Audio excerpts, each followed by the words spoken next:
Menjelang pelaksanaan pemilihan kepala daerah 2024, persiapan penyelenggaraan telah mulai difokuskan di berbagai daerah, termasuk langkah-langkah pemerintah untuk memastikan netralitas aparatur sipil negara. Kementerian Dalam Negeri dan Badan Pengawas Pemilu bekerja sama dengan pihak keamanan mengawasi potensi pelanggaran pemilu, termasuk politik uang dan politisasi ASN.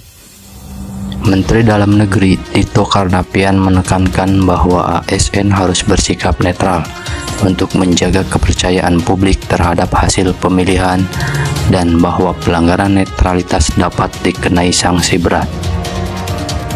Sementara itu, Bawaslu telah memperingatkan seluruh kandidat untuk menghindari praktik politik uang, di mana pemberi dan penerima dapat menghadapi tuntutan hukum.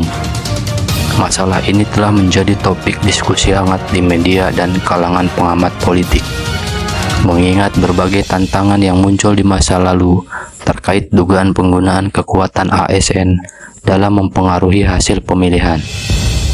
Di berbagai wilayah strategis seperti DKI Jakarta, Jawa Tengah, dan Sulawesi Selatan, pengawasan terhadap ASN diperketat guna mencegah politisasi aparat yang dapat merugikan integritas pemilu.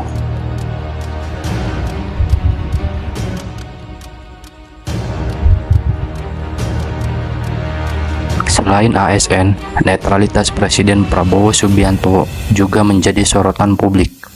Presiden diizinkan oleh undang-undang untuk hadir dalam acara-acara kampanye tertentu, tetapi harus mematuhi aturan dan tidak secara langsung memihak pada salah satu calon yang bertarung di pilkada. Hal ini untuk menjaga kepercayaan masyarakat pada integritas proses demokrasi yang sedang berjalan. Istana mengeluarkan pernyataan resmi bahwa partisipasi presiden dalam kegiatan politik ini sesuai dengan aturan, namun harus tetap dijaga agar tidak melampaui batas yang telah diatur.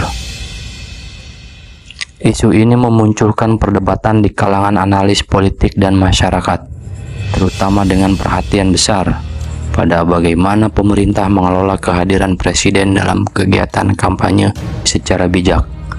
Dukungan publik terhadap demokrasi yang sehat mengharuskan semua pihak yang terlibat untuk bersikap transparan dan menjunjung tinggi asas keadilan dalam berpolitik.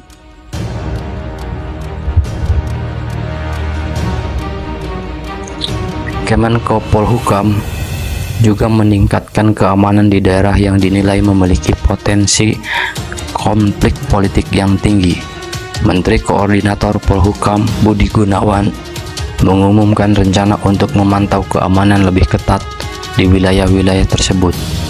Hal ini mencakup peningkatan jumlah personil keamanan dan persiapan strategi untuk menanggulangi potensi konflik akibat rivalitas politik yang tajam di daerah rawan.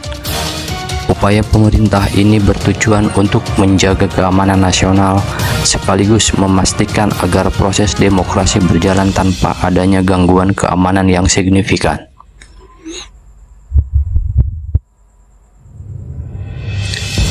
Sebagai langkah yang menjadi cerminan menuju pemilihan presiden dan pemilihan legislatif pada 2029, Pilkada 2024 dianggap menjadi ajang penting bagi para pemimpin politik untuk menunjukkan komitmen terhadap demokrasi dan transparansi. Banyak pihak yang memprediksi bahwa pilkada ini akan menjadi acuan untuk melihat kekuatan politik berbagai partai, serta kemampuan mereka dalam mempengaruhi pemilih dengan program-program yang benar-benar menjawab kebutuhan masyarakat. Isu-isu seperti integritas, stabilitas, dan kebijakan-kebijakan populis diharapkan akan menjadi faktor utama yang menentukan pilihan pemilih di tahun mendatang.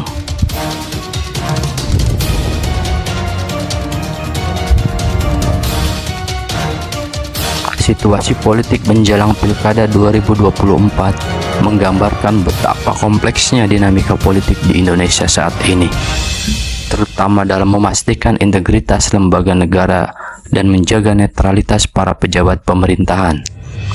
Pemerintah bersama dengan berbagai lembaga dan pihak keamanan berupaya keras untuk mengawal pemilu ini agar berjalan adil, damai, dan sesuai dengan prinsip demokrasi yang sehat.